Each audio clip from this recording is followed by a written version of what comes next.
नमस्कार। चीन दुनिया से घिरा हुआ है। दुनिया भर में उसकी हरकतों को लेकर थू थू हो रही है। दुनिया भर के लोग ये मान रहे हैं कि जो चीन का क्रूर, निर्दयी, तानाशाह चीनी कम्युनिस्ट पार्टी का शासन है वो बहुत खतरनाक दिशा में जा रहा है। लेकिन चीन के जो मंसूबे हैं, चीन की जो नीयत है, आप अभी सुनेंगे तो आपको लगेगा कितने खतरनाक मंसूबे हैं। भला हो कि भारतीय सेनाओं ने उन मंसूबों को पूरी तरह से ध्वस्त कर दिया, लेकिन क्या योजना थी वो जरा आप सोचिए। और मैं बार बार जो ये कह रहा हूं कि चीन पूरा देश या चीन का हर नागरिक वो दुनिया का विरोधी है, ऐसा नहीं है। पूरा चीन मानवता विरोधी है, ऐसा नहीं है। इसीलिए मैं कह रहा हूं कि लड़ाई दुनिया की किससे है? चीन के नागरिकों से नहीं है, चीन की सेना से नहीं है, चीनी कम्युनिस्ट पार्टी के तानाशाह क्रूर निर्दयी शासन से है। अब मैं आपको बताता हूं, संयोग से जून महीने में ही ये दोनों घटनाएं हुई। 2 तारीख 4 जून 1989 पहली तारीख, और दूसरी तारीख 15 जून 2020। अब इन दोनों का अगर हम देखें तो दोनों में कोई समानता नहीं दिखती है। दोनों में किसी तरह से कोई आप एक साथ उसको नहीं खड़ा कर सकते हैं। डेंग शोपेंग का समय का वो चीन, जिसमें थियानमेन चौक पर 10,000 से ज्यादा आंदोलनरत छात्र और नागरिकों को चीन की सेना ने टैंक के नीचे कुचल दिया, गोलियां चला दी, उनको धमाकों से उड़ा दिया गया। किसी को कुछ पता नहीं कितने लोग मरे, क्या हुआ। एक आंकड़ा जो एक थोड़ा सा विश्वसनीय आंकड़ा आता है वो करीब 10,500 के आसपास का है, जो उस वक्त के राजनयिक जिन्होंने अपने अपने दूतावासों से भेजा था, जो यूनाइटेड किंगडम की लंदन की लाइब्रेरी में है, आर्काइव में है, जो यूनाइटेड स्टेट्स के आर्काइव में है, उन सब से ये जो फाइल्स जाती हैं, जो जिसको राजनयिक भेजते हैं, डेली रिपोर्ट, उन रिपोर्ट से पता चलता है। लेकिन जब उन रिपोर्ट्स को मैं पढ़ रहा था, और पता नहीं आप लोगों ने ध्यान दिया या नहीं दिया, 4 जून 1989 को मैंने वो घटना विस्तार से बताई थी कि कौन लोग थे जिन्होंने इतना क्रूर कृत्य अपने ही नागरिकों पर कर दिया। ये लगभग असंभव था। वो आंदोलन 1 महीने से, बल्कि 2 महीने से चल रहा था। अप्रैल महीने में शुरू हुआ था और जून की शुरुआत में पहले हफ्ते में ही 4 तारीख को वो हुआ। और जो चीनी कम्युनिस्ट पार्टी के पहले के महासचिव थे, उन्हीं की मौत के बाद छात्रों का वो आंदोलन और भड़क गया, क्योंकि चीनी कम्युनिस्ट पार्टी ये विचार ऐसा है कि वो धीरे धीरे क्रूर तानाशाही की ही तरफ जाता है। अब सवाल ये है कि थियानमेन चौक 4 जून 1989, उसके बाद चीन इतना आगे बढ़ गया, इतना बदल गया, और फिर बीजिंग के थियानमेन चौक से गलवान घाटी के पेट्रोलिंग पॉइंट 14 का क्या लेना देना। लेकिन अब जो डिफेंस करेस्पॉन्डेंट है, जिसमें शिव अरूर जैसे लोग हैं, या जो दूसरे विश्वसनीय जो संवाददाता हैं, जिन्होंने ये रिपोर्ट्स दी हैं, और उस रिपोर्ट में बहुत साफ तौर पर है कि ये पूरी की पूरी घटना जो हुई है, और ये नरेंद्र मोदी को सोचना है, देश के प्रधानमंत्री को, हमारे दुनिया को सोचना है, और इस बात को रेखांकित करके दुनिया को देखना चाहिए। जो पेट्रोलिंग पॉइंट 14 था, जो चीन की तरफ से डिसएंगेजमेंट के लिए मान जाने के बाद भी जो फिर से टेंट लगाए गए, जो फिर से चौकी बसाई गई, वो चौकी जो एकदम नियमित सैनिक थे उन्होंने नहीं बसाई।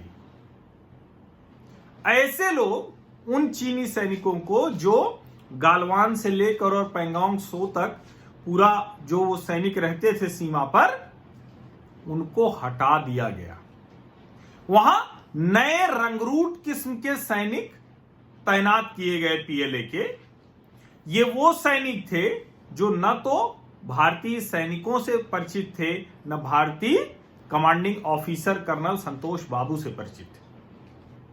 और यही वजह थी कि मामला इतना बिगड़ गया। वो सैनिक, उनकी नीयत क्या थी, इरादे क्या थे, वो तो दुनिया को पता चल गया है। और अब इतना तो स्पष्ट है कि कम से कम वो 40 से लेके 55 के बीच में संख्या अलग अलग है जो चाइनीज सैनिक मारे गए। लेकिन ये वही खूंखार सैनिक थे। और अभी ये नहीं पता लग रहा है कि ये कौन से सैनिक थे, क्योंकि 4 जून 1989 को भी जब अप्रैल के बाद थियानमेन चौक पर लोग जुटने लगे, छात्र और नागरिक चीन के, तो वहां सेनाएं लगा दी गई थी। लेकिन वो सेनाएं अपने ही नागरिकों पर, अपने ही छात्रों पर गोली चलाने, टैंक चलाने, उन्हें दबा देने, उन्हें मार देने से बच रही थी। और तब उस वक्त के क्रूर तानाशाह चीनी वामपंथी शासन ने तय किया कि शांसी प्रोविंस के, वहां का जो शांसी प्रांत है, उसकी जो 27 आर्मी है, जिसमें कम पढ़े लिखे, खूंखार किस्म के, ऐसे अनपढ़ जाहिल किस्म के, खूंखार किस्म के सैनिक थे, उनको बीजिंग के थियानमेन चौक पर तैनात किया गया। और उन्होंने ही वो सारा कुकृत्य किया जिसके बाद सचमुच दुनिया को चीन से कभी रिश्ता नहीं रखना चाहिए था जब तक वहां लोकतंत्र की बहाली ना हो। लेकिन दुनिया ने धीरे धीरे, और उसमें अमेरिका का बहुत बड़ा योगदान रहा है, अमेरिकी कंपनियों ने बाजार खोजने में, फिर यूरोपीय यूनियन ने भी, फिर सब ने धीरे धीरे चीन को बड़ा कर दिया। और हांगकांग का एक मुखौटा था, जो मुखौटा भी अब उसने उतार दिया है। अब हांगकांग में नेशनल सिक्योरिटी लॉ के बहाने ये खतरा बढ़ गया है कि क्या फिर से हांगकांग की सड़कों पर थियानमेन चौक 2 वो देखा जाएगा क्या? और जो वो सैनिक आए थे, जिसको मैं कह रहा हूं कि 4 जून 1989 और 15 जून 2020 में समानता समझिए, और शी जिनपिंग को हिटलर जो कहा जा रहा है ना, हिटलर की तर्ज पर, वो बहुत छोटा है। शी जिनपिंग कितना क्रूर और निर्दयी तानाशाह शासक है, उसने पूरी की पूरी बटालियन उस दिन वहां भेजी थी। तो जो मैं बार बार कह रहा हूं कि युद्ध तो भारत और चीन में तय है, कितना टल पाएगा, बस इसी के बारे में सोचिए। और मुझे कहीं से भी इसमें कोई संदेह नहीं दिखता कि वो अरुणाचल, उत्तरी सिक्किम, पूर्वी लद्दाख, इन सब जगहों पर कहीं न कहीं घुसने की कोशिश लगातार करेगा, भारतीय जमीन पर कब्जे की कोशिश करेगा। और जो थियानमेन चौक पर शांसी प्रोविंस की जो 27 आर्मी ने जो कहर ढाया था, वही इरादा उनका था। लेकिन चूंकि यहां बिहार रेजिमेंट के सैनिक पूरी तरह से तैयार थे, और बिहार रेजिमेंट का मतलब ये नहीं होता है कि सिर्फ बिहार के ही लोग होंगे, बिहार रेजिमेंट है वो, उसके जो कमांडिंग ऑफिसर कर्नल संतोष बाबू वो तेलंगाना के हैं। तो उसमें अलग अलग जगह के लोग होते हैं, रेजिमेंट होती है, एक स्टेट के नाम पे, एक जगह के नाम पे, उस तरह से होती है। तो वो बिहार रेजिमेंट ने उनकी सारी की सारी जो खूंखार चीनी सैनिक आए थे, वो सब वहीं खाक में मिल गए। उन सब को हमारे भारतीय सैनिकों ने खाक में मिला दिया। उनको शायद वो फर्क नहीं पता था, उनको लग रहा था कि वो थियानमेन चौक वाले निहत्थे थे, वो छात्र हैं, नागरिक हैं, जो लोकतंत्र की उम्मीद में गए थे, यहां भी निहत्थे थे। लेकिन ये भारत माता के सपूत थे, जांबाज सैनिक थे, जिन्होंने खुद तो अपने प्राण न्यौछावर किए, लेकिन उन खूंखार सैनिकों को खाक में मिला दिया। और मैं फिर से कह रहा हूं, इसको बार बार, इसको ठीक से मुझे पढ़ रहा था तो मुझे ये बड़ा खतरनाक भी दिखा, भयावह भी दिखा। और जिस तरह के मंसूबे शी जिनपिंग के हैं, वो दुनिया को इसी नजर से अब देखना चाहिए। ये इकोनॉमिक डिपेंडेंस, जो ट्रीटीज हैं, ये सब हटा दीजिए। शी जिनपिंग एक खतरनाक, क्रूर, निर्दयी तानाशाह की तरह व्यवहार कर रहे हैं।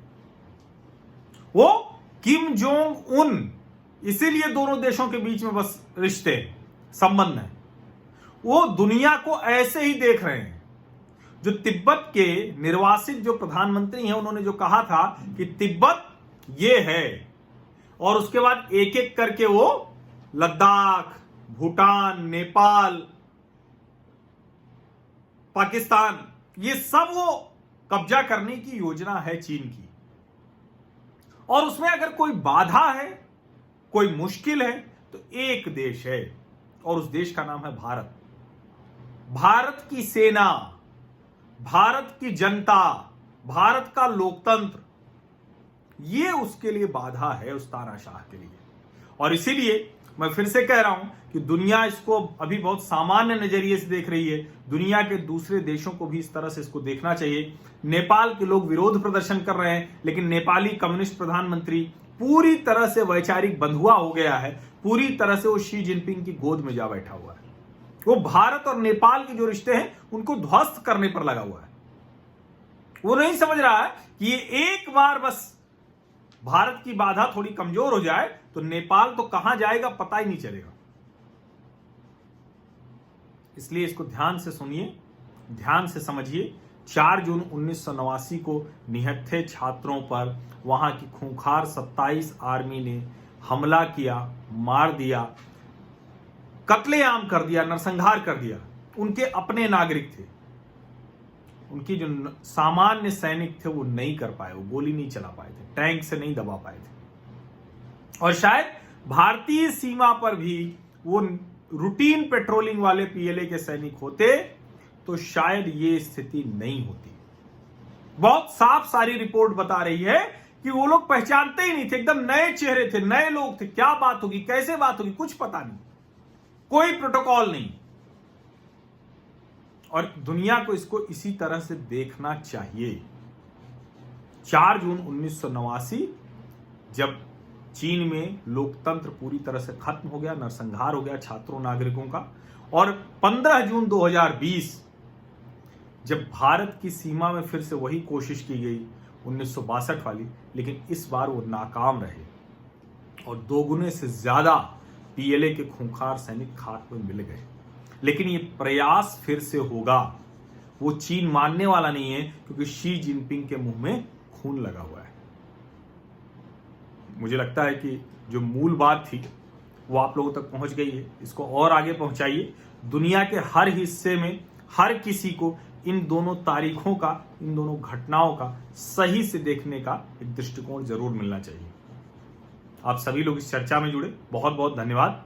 और वैसे तो आप सब मेरे सामाजिक परिवार के हिस्से हैं, लेकिन सब्सक्राइब अगर आपने अभी तक नहीं किया है तो सब्सक्राइब कर लीजिए, नोटिफिकेशन वाली घंटी दबा दीजिए, जिससे हमारा सामाजिक परिवार ज्यादा बड़ा हो, ताकत हमारी बढ़े और हम चीन जैसे तानाशाह शासन के खिलाफ लोकतंत्र की आवाज मजबूत कर सके।